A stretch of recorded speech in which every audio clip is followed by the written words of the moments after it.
What functional food is, by definition, is food that does more than mere nutrition. So, as an example, we need water to live. We cannot exist without it. But water is water. Salmon, on the other hand, if you have high cholesterol, contains fish oil, and fish oil is clinically proven to reduce your cholesterol. So for people with high cholesterol or people who just want to lower their cholesterol and mitigate risks around getting high cholesterol, salmon is functional. The Twin Cities Wellness Collective. Hi, everybody, and welcome to the 59th episode of the Twin Cities Wellness Collective podcast. I'm your host, Alex Morale, and today I'm joined by Adam Southam. Adam is a broad-based strategic thinker with 30-plus years of leadership, innovation, strategy, invention, business startup, branding, and marketing excellence. He has conceived several patented and patent-pending inventions related to health, fitness, functional and preventative medicine, broadcast media, e-commerce, and distribution channel management. He consults with companies internationally and holds positions on several boards of directors and advisory boards. Southam is engaged to speak at conferences, trade shows, and universities on topics of innovation, branding, patent prosecution and defense, business, and channel management. Southam credits his success to countless mentors and advisors and looks to give back and pay forward in mentoring and advising others. Currently, Southam serves as founder, chairman, and governor of MyFormulary. Today, Adam and I talk about MyFormulary and how he was inspired to start it and how it helps others to achieve greater health and wellness. I hope you enjoy this episode featuring Adam Southam. If you like what we're doing here at the Twin Cities Wellness Collective podcast, please be sure to subscribe to our podcast and leave a rating and review. I really appreciate your willingness to do that and your willingness to take some time to listen today. Hi, everybody, and welcome to the Twin Cities Wellness Collective podcast. I'm your host, Alex Morale, and today I'm joined by Adam Southam, CEO of MyFormulary. Can you just say hi, Adam? Greetings. Thanks for being on the show today. And I think a great starting place is just to talk about what MyFormulary is, and can you just give us an overview? Well, I always have fun with this because I say my formulary, but it's really your formulary and everybody's formulary. But we'll stick with MyFormulary for the moment. MyFormulary is an integrative health preventative medicine solution, and we offer the iterations of MyFormulary in several different ways. So the company was created because of my own health conditions, and we'll go into that later. But ultimately, the cornerstone of MyFormulary is a patented invention that figures out what ingredients in foods are effective in the prevention or treatment of disease or in the pursuit of a health or wellness goal. So that's the core of everything we do is around preventative integrative medicine. And our focus in the piece of that is functional food. And can you talk more about functional food and what that is for those that don't know? Yeah, absolutely. And 10 years ago, I didn't know.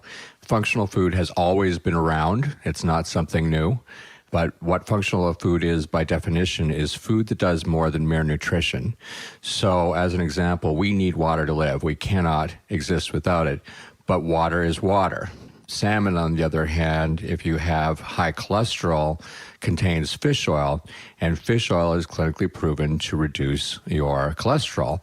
So for people with high cholesterol or people who just want to lower their cholesterol and mitigate risks around getting high cholesterol, salmon is functional. That makes sense.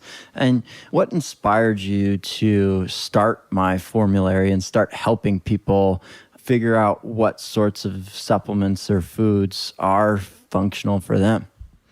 Yeah, thanks. Great question. So I was an okay athlete, but ended up in the software business and eventually had to get a rather large insurance policy called the Keyman policy. So I went to my doctor because the insurance companies, demand that you do that. And the doctor took my blood and I came back and he said, well, guess what? You and your 8-pack abs are in pretty good shape, except you're going to die. And I looked at him, and he had anything but, he had a 1-pack instead of an 8-pack. And I said, well, Doc, so are you. He didn't think that was funny, but I did. Anyway, he said, I need to get you a cardiologist. And I went, wow, eyebrows up. That's amazing, but that's fine. And he says, well, how's 3 o'clock? And I'm looking at my BlackBerry. It was March 9th. I'm looking at my BlackBerry, and my next opening is sometime in May. And I'm going, what day? And he said, it's today. And I went, oh, okay. Holy cow. So I dropped everything I was doing, and I saw the cardiologist at 3 o'clock. And she said to me, well, you're going to die. And that was too many times in one day to hear the same thing.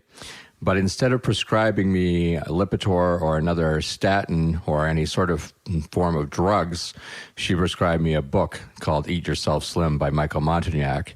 And I tried it, I ate it, it tasted like crap. Then she told me to read it instead.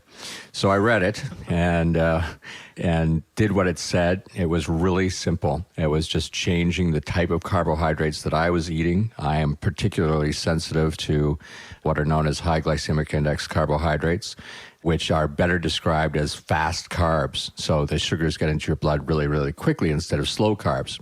And examples of a fast carb would be a white potato, or white rice, added sugar, starchy foods, cooked carrots, bananas, and really just a lot of white stuff. Versus a slow carb would be a yam or salmon or brown rice. And so, there are easy alternatives to these things that quite frankly taste better. Anyway, back to the story. So I changed my diet a little. In 90 days, I came back and I had dropped my cholesterol by 75%. Now, I was a big case. My triglycerides, which is a component of cholesterol, were 1,830. They dropped to about 410 in 90 days. It was just me eating the wrong things. So back in front of the cardiologist, and she says, okay, here's your next prescription, writes it on a Post-it notepad, and it says fish oil. I ended up going to Walgreens after our appointment, and now I believe her. I'm a believer that I don't need drugs. We can try to fix this problem with food and supplementation, and I go shopping for fish oil. I was in Walgreens for 34 minutes looking at the bottles on 8 feet of shelving, only to see that everything there said, not recommended for this, not approved for that. The FDA does not certify, and nowhere did I see the words hyperlipidemia, high cholesterol, high triglycerides. There was a lineup. The vitamin section is right by the pharmacist. There was a lineup of 10 people looking for drugs. And there was no way in heck I was going to get in that lineup and ask for directions, if you will. So I called my cardiologist and said, Liz, what am I supposed to be taking here? And she said Nordic Naturals, at which point I looked around Walgreens and saw only Nature Made. And I said, is Nature Made okay? And she said, yeah, no is the answer. Don't bother. So I went over to Whole Foods. I got my Nordic Naturals.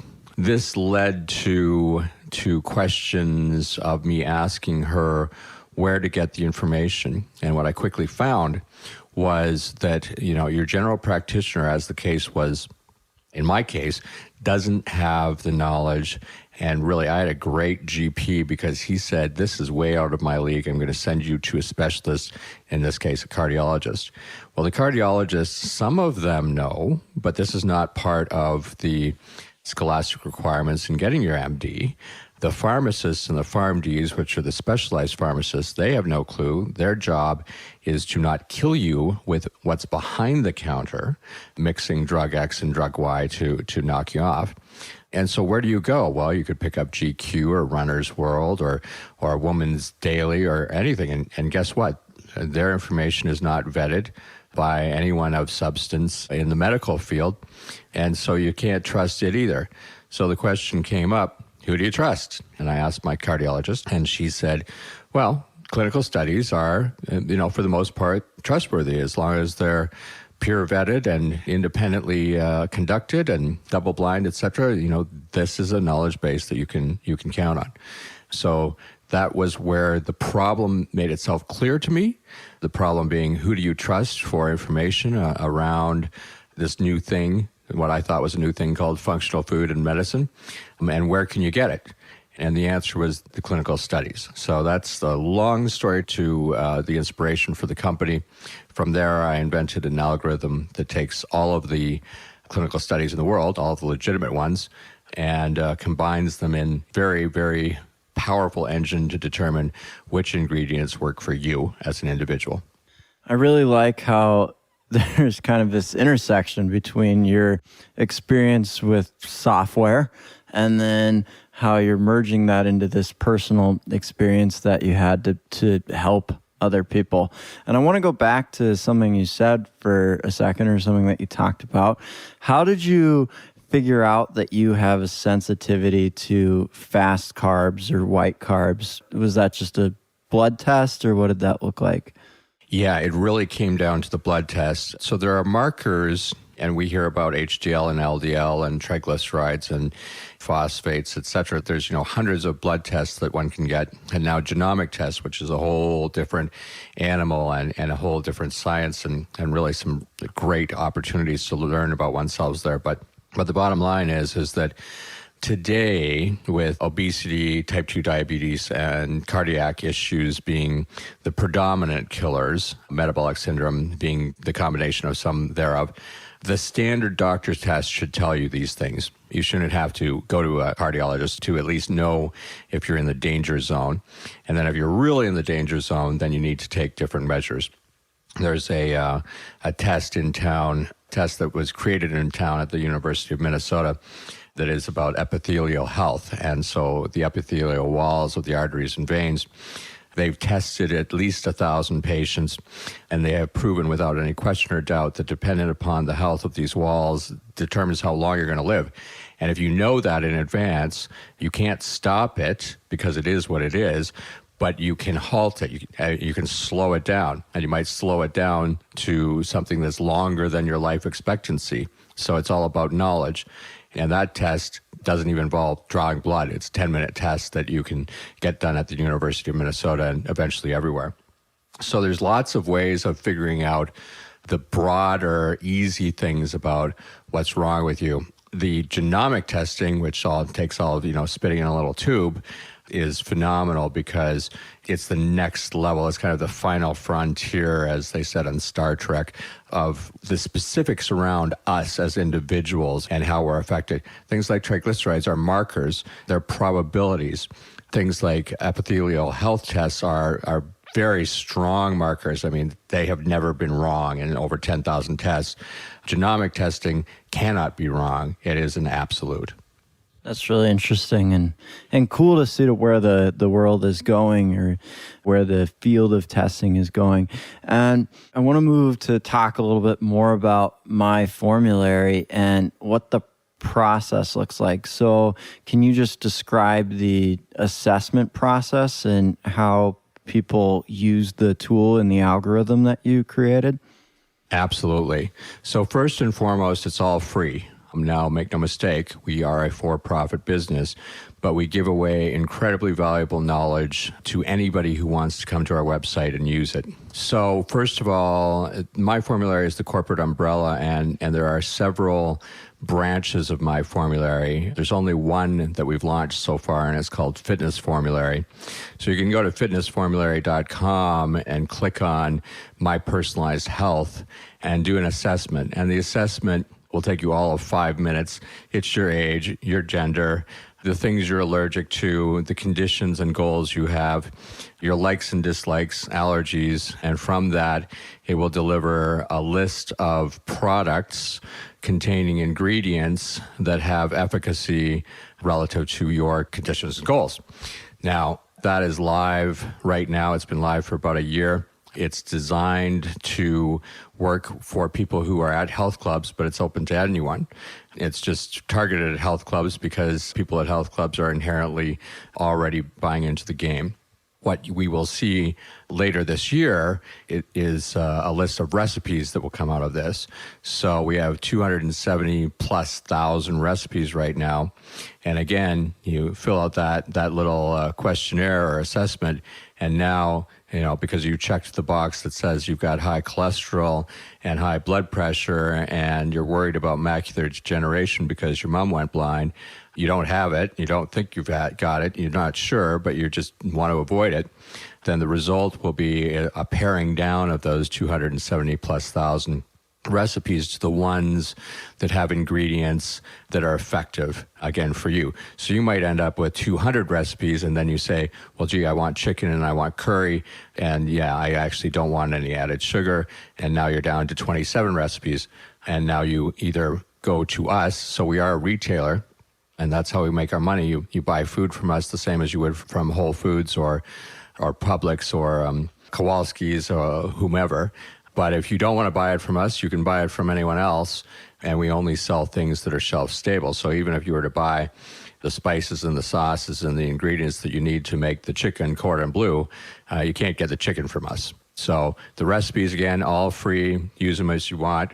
And then the next piece that will come down the pike is actually restaurant menus. So now, again, you're diabetic, you've got high blood pressure, and you're kosher. And it's like, where can I go for a kosher meal? And I've got high blood pressure. Well, we'll have a list of restaurants that conform to best practices in terms of cooking things. So no deep fried bananas in lard, but all best practices in terms of cooking, and then ingredients that are functional in nature. And you'll be able to go to your local restaurant and say, hey, I want the chicken cordon bleu for people with, in my case, hyperlipidemia. Say that 10 times fast. That's pretty cool. And a pretty ambitious project to figure out how to use or go through these menus of different restaurants. So I think that's great. And how are you evaluating the efficacy of the products that are available on your website?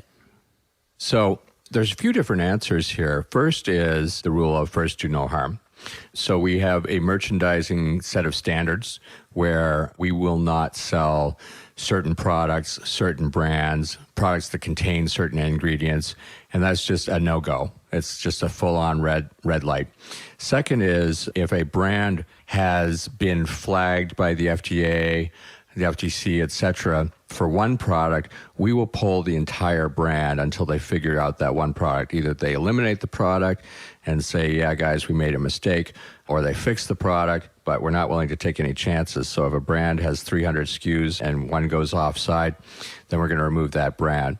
Then we have a formulary panel of physicians, food scientists, pharmacists, and other experts in the food and medicine space. And they also set a set of standards, or create a set of standards, around what information we can use in determining the efficacy of ingredients in products. So there's several different layers and checks and cross-checks involved here. Now, it's very important that people are honest in their assessment. If you fill out your assessment and you're allergic to bees and you don't put down allergic to bees, then honey might end up on the list. And while there are no bees in honey, there can be venomous parts of the stinger in honey, which can cause anaphylactic shock. So we do rely upon individuals for, telling the truth, the whole truth, and nothing but the truth. At the same time, it's all absolutely confidential and protected like all you might expect. That's excellent. And for people that are maybe wondering, where to start, where do I start to figure out how I can eat healthier or select foods that are a better fit for me? What would you recommend to them? Yeah, so that's a phenomenal question because it is so incredibly complex these days, or at least it appears to be.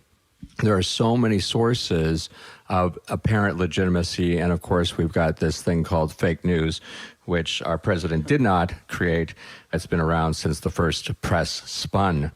But it comes down to, who do you trust? And again, it comes down to clinical studies are the one thing that you can absolutely trust. But baby steps. So going to a person who's 100 pounds overweight and has knee problems and arthritis and foot problems and telling them they're going to run a marathon in a year, they're not going to believe you. They're not going to believe me. They're not going to believe any clinician. So clinicians know that for the most part, and there are no absolute rules, and I'll talk about that down the road, but for the most part, do something that you can manage, take something off the table. So as we look at functional medicine, Number one is, what are you consuming or doing in your life that you shouldn't be doing, and which of these things are you willing to eliminate? So, okay, you're smoking, you're drinking, and you're eating a whole bunch of terrible starches and junk food. Well, let's just take one of those things off the table. Let's take potatoes off the table and deal with that and replace the potatoes with yams. That is going to make a huge difference. You're sedentary and you're sitting on the couch all the time. Well, walk one block, get one door and then 2 doors and then 10 doors and then around the block and do 20 minutes of exercise. A goal of 30 or 60 or 90 days from now to do 20 minutes of exercise 3 times a week. That is going to extend your life wildly. So there's just so many little things that you can do that aren't going to impact your life. My triglycerides were radical, but I did not make radical change in my life. It was really easy change. I much prefer a purple yam to a white potato. They taste better, they're much more interesting, and they're prettier. So it's not complicated. The other thing that's essential to know is that there is no silver bullet that works for everyone. Now, there really aren't silver bullets at all. But it's essential that people understand that, your friend's doing Atkins, you're doing Jenny Craig, somebody else is doing paleo, somebody else is a vegan, and that's great. Those are all great. And I hate the word diets, but I'm going to use the word diet because the other word would be regime, and that sounds bad too. But here's the bottom line is you have to be willing to experiment. You have to say to yourself, I don't know which of these diets or regimes is going to work, and I'm just going to try it, see how it works. You have to try it for a reasonable period of time. It can't be for a day, but you try something for a month and you see what happens. And to not get discouraged, because the idea that you would try something once and have it work right away is kind of ludicrous. It took nearly 7,000 attempts at making the light bulb. So, guess what? Sometimes it takes experimentation. Well, thanks for sharing. And I love the part that there is no silver bullet. And that's like the American way is to figure out what the silver bullet is. But it's important to acknowledge that it's not that. And it's like you said, it's making easy changes and turning them into habits and completing those again and again over time. And that's what's going to have the largest impacts on our life. So I'm glad you shared that. And I also want to talk a little bit about the food production system because I know you have some thoughts. So just curious, what are some problems or what's maybe the biggest problem within the American food system?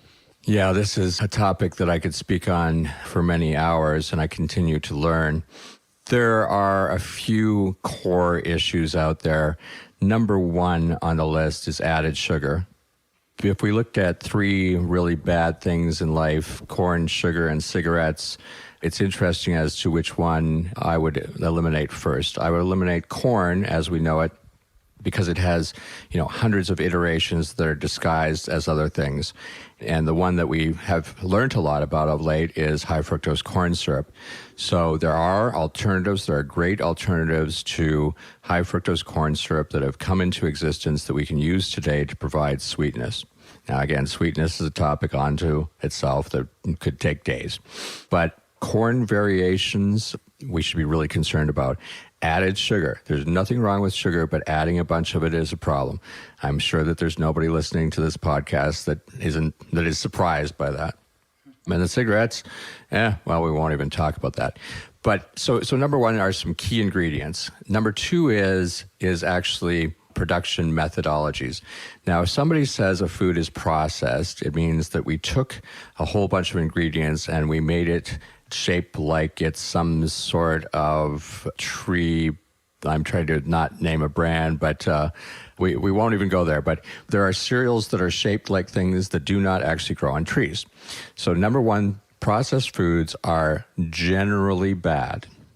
Prepared foods, not to be confused, a prepared food is we took a whole bunch of food, we put it in a bowl, we mixed it up, we cut it up, we put it into a box, we froze it, and it's on the shelf at Target. Nothing wrong with that. Evol is as an example of a great brand where there's no preservatives, there's no junk in it. They just took it and froze it. It's, $3-4, and guess what? It's ready in 3 minutes. It's a brilliant product. So fast food is not the culprit either. It's bad fast food. It's processed food. So we look at sugar and corn. Those are very big deals. Processed food. Prepared food, fast food, they can be just fine. In getting away from all of this, processed food came into existence because we needed to ramp up production of things, and the only way to do it was to modify the way we were producing it. So what we're learning today is that there's an impact from all of that, and it's not turning out very well. So there's many initiatives that are around solving the problem of how do we go back to ancient grains and earlier processing techniques while actually satisfying the needs of the shareholders who invest in the companies that do these things. So it's fine and dandy for me to be puritanical and put blame on the CEOs of some big production companies. But guess what? Their job is to make money for their shareholders. And that's their first job. And so the question becomes is how can we in the community of health sciences and food nutrition help them to continue to make money, but with a better product? We don't want to put them out of business. We want to put them in a better business. I like that. And how do you think that you can help, or this is a tough question, but how do you think that these businesses can start to create better products, or how can the food system improve?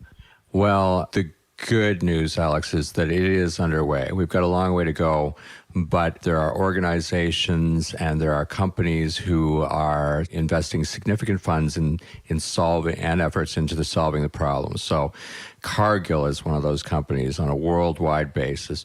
Ecolab and General Mills and Hormel and Land O'Lakes all have initiatives to make products, to either make, fund, or acquire products that are better for you. So, they saw the writing on the wall, and the writing on the wall says people are getting sick. And guess what? Sick people don't eat as much and don't eat well and aren't good for the economy. To give you an idea of the magnitude of this, so 80% of all chronic disease is caused by bad food. That's the bad news. 80%. That's $2.4 trillion every year spent on chronic disease that does not need to occur. Now, the good news is that 80% of that can be solved with, survey says, good food. Yes, the cause is bad food. So if we take away the bad food, the cause goes away. But it's even better than that. I'm not even talking functional food now. So if we take away the bad food, we solve this huge 80% problem. But then we add functional food to it, then we start living longer and better and have better cognitive thought and reasoning and less disease and less creaks and cracks that we tend to get as we get older. So, going back to the original statement around preventative medicine and functional food and integrative medicine, first figure out what you're doing that's wrong. Change as much of that as you're willing to do, okay? Secondly, add to it things that maybe you enjoy. You like salmon? Well, fine. Please add salmon to the menu.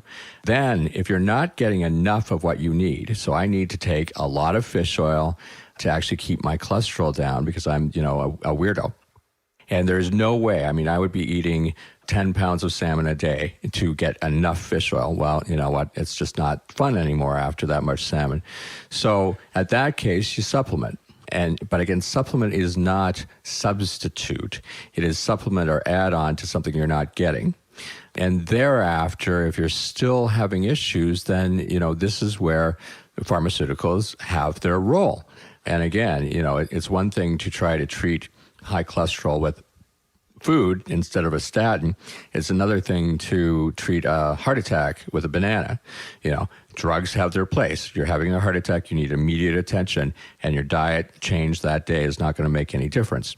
So, we need to be very thankful to the pharmaceutical companies who have gone out and spent billions and billions and billions of dollars at risk and lost that money for all the things that didn't work to pay for the things that do. It's just using them in the right percentage at the right time. Yeah, great. And I want to go back to functional food for a second. Can we just talk about the benefits of eating a more functional diet? How would it change someone's life?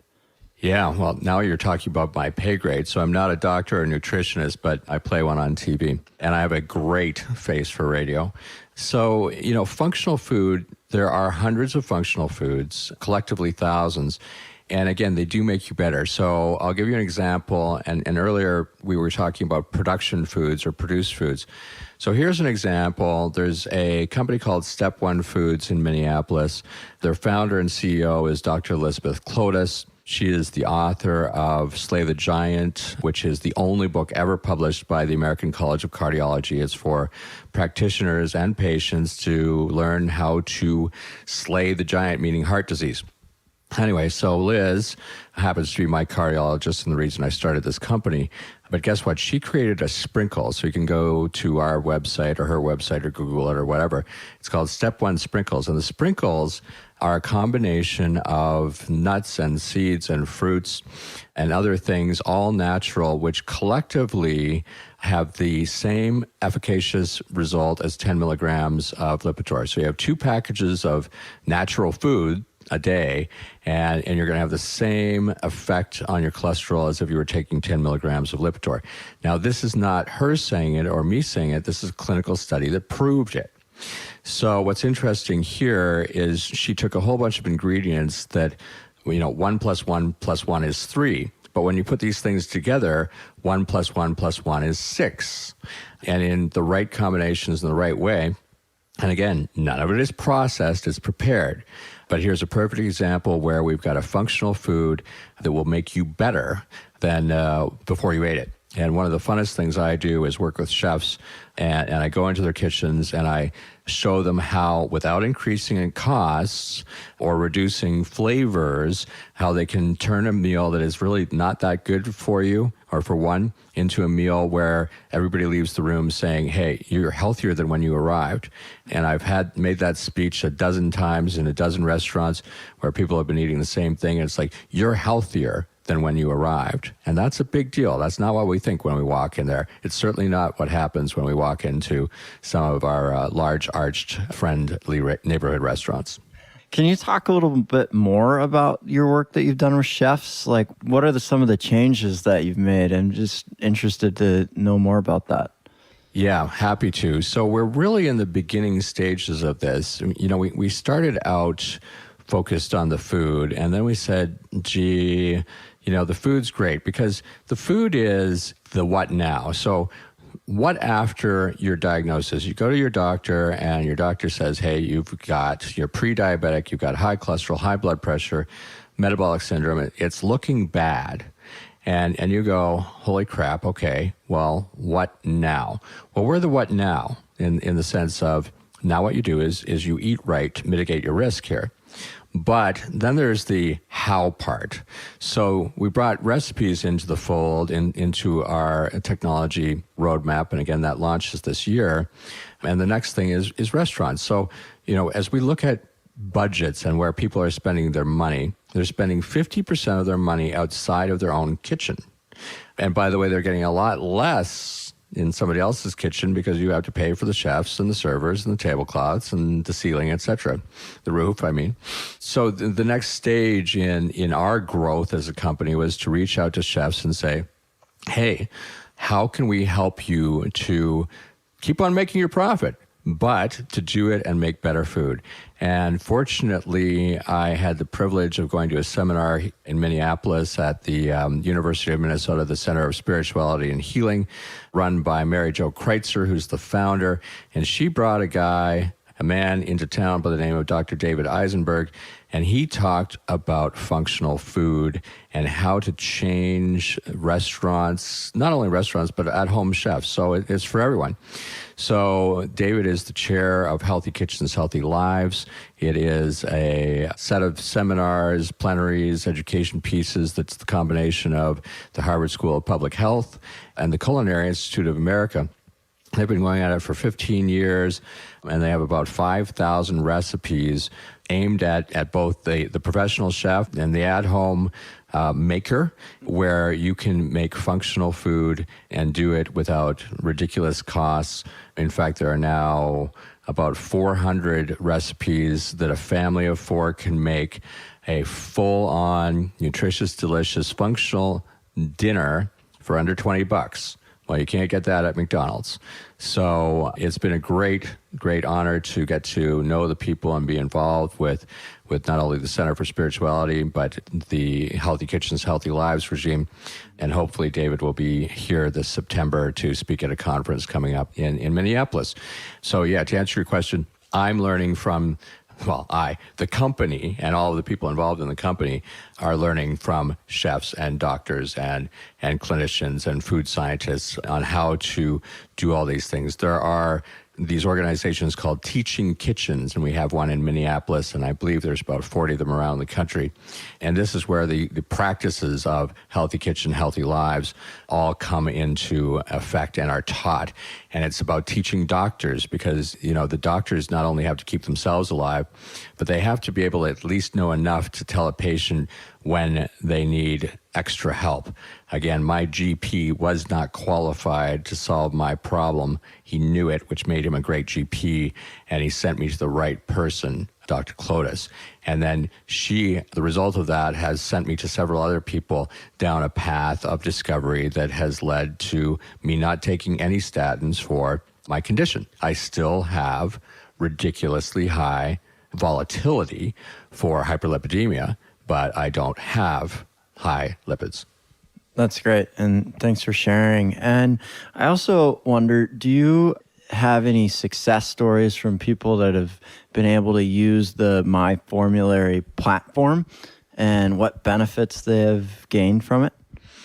Yeah, so that's a great question. And the success stories around us specifically are, quite frankly, less interesting and not as long as the success stories out there. So I'll give you an example of a young girl whose name is Tula, and Tula was thought to be autistic. And I'll try to keep the story short here. But her parents, through a series of experiments with probiotics, came up with a product which is called Cocoa Kefir that actually solved her medical problems, which were thought to be autism. Now, whether she was autistic or is autistic and is managed, or whether she wasn't autistic and whatever she had was bring itself forward in the form of what looks like autism, I don't care. The girl was sick, now she's well. And 100% of that is around food. So what's amazing is, even in my own path of having hyperlipidemia, I don't know if it's because I'm getting old and talk about weird things at cocktail parties, but I know dozens of guys in the Twin Cities with the same condition. They're athletic, they've got low body fat, they're active, and yet they were on a path to death if they didn't solve their problem by just changing the way we eat. So we don't track individuals at MyFormulary yet, and we will do that only when they put their hands up and volunteer to tell their stories. But we're actually launching a part of the website that is called My Story, and asking people to tell those stories about how their conditions were changed, improved, or solved through functional food. That's great. And I think that's a good bridge to sort of the next question. Where do you see MyFormulary going in the future? Yeah, so we are a for-profit, and our motto is profit with a purpose. What we want to do is to be the destination for people to find legitimate, peer-reviewed, vetted, highly vetted information about functional food. We're going to give away recipes in the future, as I've spoken to. We give away shopping lists right now. We're giving away restaurant recommendations when that comes live next year. We write a couple of blogs a week on specific subject matters around health and how functional food helps. So we're really trying to build ourselves as that destination.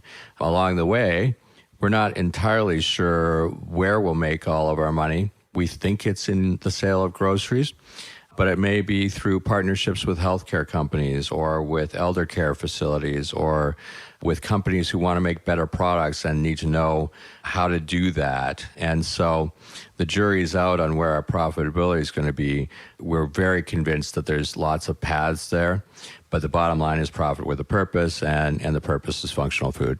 Great. And I want to talk a little bit about your experience as an entrepreneur as well, and how have some of your previous experiences informed what you're doing today? Yes. Well, I've been an entrepreneur since I started my first company at 14, and I failed lots and lots and lots. And, like the earlier statement on, it took 7,000 tries to perfect the light bulb. I think I'm on 7,001 tries to perfect me, and I'm nowhere near.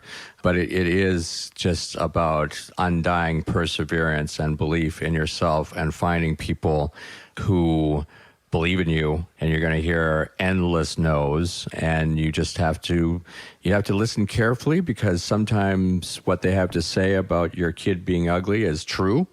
And then you want to try to solve those problems. But a lot of the times they just don't know what you're saying, because, everybody has their own filters. My past experience, again, is 30 plus years as an entrepreneur, and I've got some really funny stories. I sold my house once and slept on a warehouse floor, and there were rats in the warehouse, but I had a Laura Ashley bed cover, and one morning I woke up with a rat on my bed cover, and all I could do, I wasn't sure whether I would laugh or cry, but I laughed. And now I've got this great story about, rats and Laura Ashley. So no offense, Laura, if you're listening. And so the job of an entrepreneur it's a hard one, and you've got to get a lot of people involved. So that's why, in your case, Alex, being invited on your show is really meaningful to me, because if I can spread the word about functional food and also talk about the entrepreneurial spirit, and it gives people a glimpse of hope when they're waking up to the rat beside them, then this is all good. That's great. I love that story and how you... That's a good story. And also, how do you integrate your work and life as a entrepreneur and somebody that's trying to build something that's very ambitious? And some people say balance is impossible, or it's integration, and I'm just interested to get your take.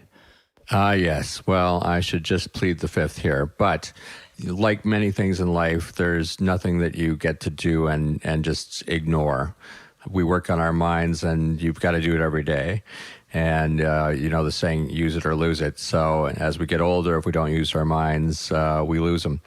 In any case, balance, yes, that is the key word. I tried to escape the question, but I'm being brought back to it. Thank you. Really, I'm out of balance. And so it's a permanent struggle. I don't think that this is a bad thing, but I absolutely love what I do. And so it's easy for me to work until 2 a.m. But I've been doing that for 20 years, and it would be fine if I was starting at 12 at night, but I'm, starting at 9 a.m. So balance is really critical. I know I have to work on it, and I get a little bit better every day, go to the gym a little bit longer, take a little bit more time off. But I think I'm going to be generous at 50% of the way there. Yeah. And we'll talk in another year, and maybe I've made it to 60. Yeah. And I like that you know that you have work to do, because none of us are perfect. And in today's world with social media and all this stuff, it's easy to feel like everybody else is perfect and we're not. But in reality, everybody has work to do in areas they struggle with. So I appreciate the vulnerability. And I like to ask this question too, because I think it's helpful for helping people to understand what other people are doing in their lives to work on their well-being. But what are a few, some people would call them habits or practices or routines that you do on a daily basis that help enhance your well-being? Yeah, it's a great question. It may cause me a little bit of pause because I do such a weird combination. I have to think it through. But years ago, I had a fear of public speaking for a certain size group of people.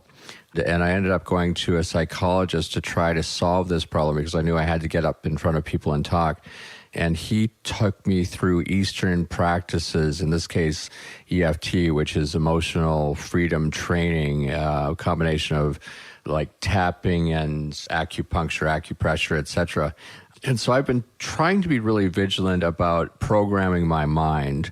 And I found this very, very successful. So I've gotten rid of some really bad habits by realizing that I can program my mind, that the audible mind that we're listening to right now can actually talk to the sublime or the the left side to the right side or whatever it may be. And so I think that the thing that has been so remarkable in my learnings is possibilities out there and having an open mind and listening. Now, there's a lot of junk out there, so you have to be able to throw things away. But listening is critical. So my regime really is about a lot more listening than I talk. It's about focusing on myself, even if for just 10 minutes in the morning. I actually do it in the shower, and I talk to myself in the shower. My cat's looking at me going, wow, he's weird. But I don't know why my cat's in the shower. That's the weirdest thing to me. But yeah, he's calling me weird. That's the cat calling the dog black or something like that. So no, it really is essential to take time for yourself and also to reward, if nothing else than by acknowledgement that you've done well. Not to mention any names, but there's a famous automotive guy who says he's never succeeded. And he's very, very successful by anyone's standards. But every time he got to the point that what was his goal, he had changed his goal, and it was somewhere else. So he never actually met his goal.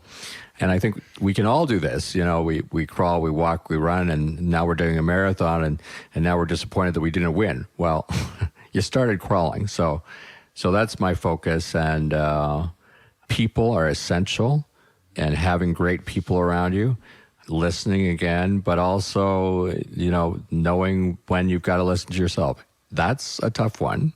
Yeah, awesome. And kind of as we get close to wrapping up here, where can our listeners learn more about MyFormulary and the work that you're doing? Yes, well, certainly we do have a website, either MyFormulary or fitnessformulary.com. Again, reams, miles, about 60,000 pages were counted today on the education side around functional food. It's getting better. It will never be done. When I say it's 95% done, that's my 100, because it will never be more than that. We have a Facebook, a LinkedIn, a Twitter, an Instagram account. Definitely sign up for our blogs. They're really, really useful. We're always adding more resources on where to get more information. We do not publish any information. We are the curator of all this great information. We do not make any foods. We are the judge of the foods. We do not judge the foods by our standards. We judge them by standards that come out of the Mayo, the Cleveland Clinic, Johns Hopkins, University of Minnesota, Harvard, Yale, Oxford, etc. So we're bringing the most important information and bringing it all together. You've got sources like absolutely mayo.org. You can trust them in Cleveland Clinic. It's just that it becomes so clinical, no puns intended, that it becomes difficult to digest, all puns intended.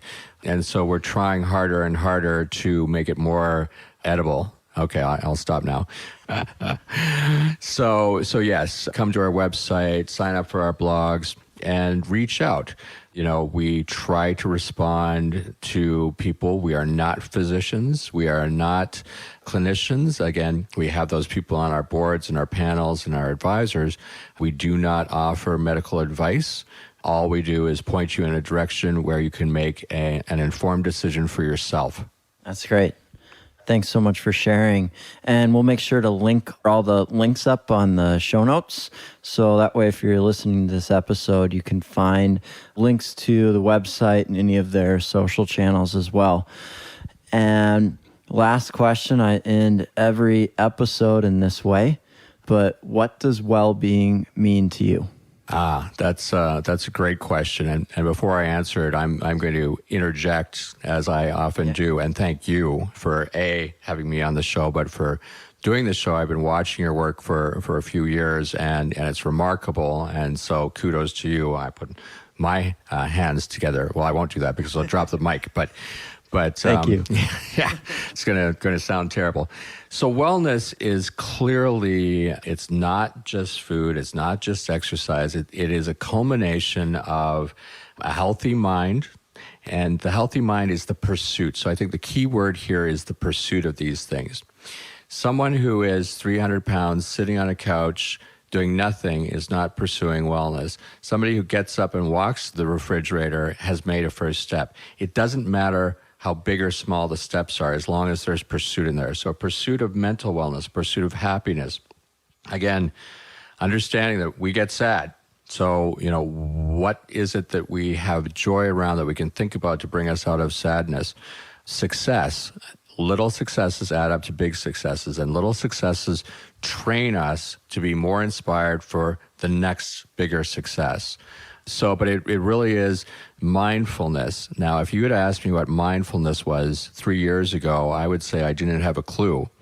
David Eisenberg talked about mindfulness in washing his dishes, and all I could say was, I don't want to wash dishes. But then I went to David's seminar in Napa and spent 20 minutes studying how I was eating a grape, and I have never eaten before. And now my whole experience in eating food has completely changed because I'm actually mindful about where it came from, what it went through, what it tastes like, and I'm not just swallowing it as fast as I can.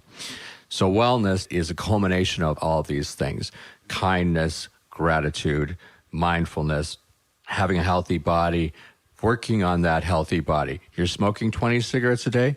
Make it 19. You've made progress. I don't want to end there, and also purple yams. So that's I had wonderful dinner last night with purple yams, purple cauliflowers, and that's all that counts. It was just beautiful. Excellent. Well, thank you so much, Adam, for all the great insights you shared, and I appreciate your willingness to be on the show. Thank you.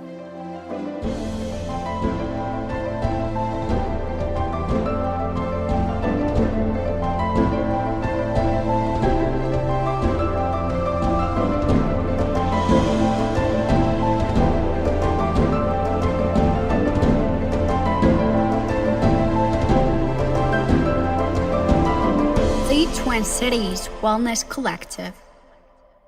Thanks for checking out this episode of the Twin Cities Wellness Collective podcast. I wanted to take a minute to say more about the Twin Cities Wellness Collective as an organization. The TCWC is a community organization comprised of over 3,500 entrepreneurs, influencers, and thought leaders local to Minneapolis and St. Paul. Our mission is to help those in our city enhance their own well-being and quality of life. On this podcast, I interview one of our members each week to take a deep dive into their business and learn more about their helping others to live better lives. I also seek to learn about their tactics and habits that they employ on a daily basis to provide listeners with strategies they can use to enhance their overall well-being. I also want to say a special thanks to my podcast production team, Richie Dimitrov and Cecilia Mercado. Richie is the master of editing our show, and Cecilia is the founder and owner of Value Pod Productions and is an expert in helping entrepreneurs launch and promote a podcast to grow their business and tell their story. If you're thinking about releasing a podcast, I highly recommend consulting with Cecilia and Richie, unless you want to do all the work yourself, which would be difficult for those of us that are also running a business. You can find Richie's Upwork profile and Cecilia's Facebook business page linked in the show notes if you'd like to consult with them about creating a podcast. This podcast thrives based on our guests' willingness to share their story about building their business, the tactics they use to improve their own personal well-being, and their advice for other entrepreneurs or those seeking to live a better life. If you believe you have a story to share that would benefit those in our community, please reach out to me. If you click the link, want to be a guest on our show in the show notes, it will allow you to access my calendar where you can book a call. I'd love to learn more about you and see if you'd be a good fit to be a guest on our show. Thanks again for listening to the Twin Cities Wellness Collective podcast.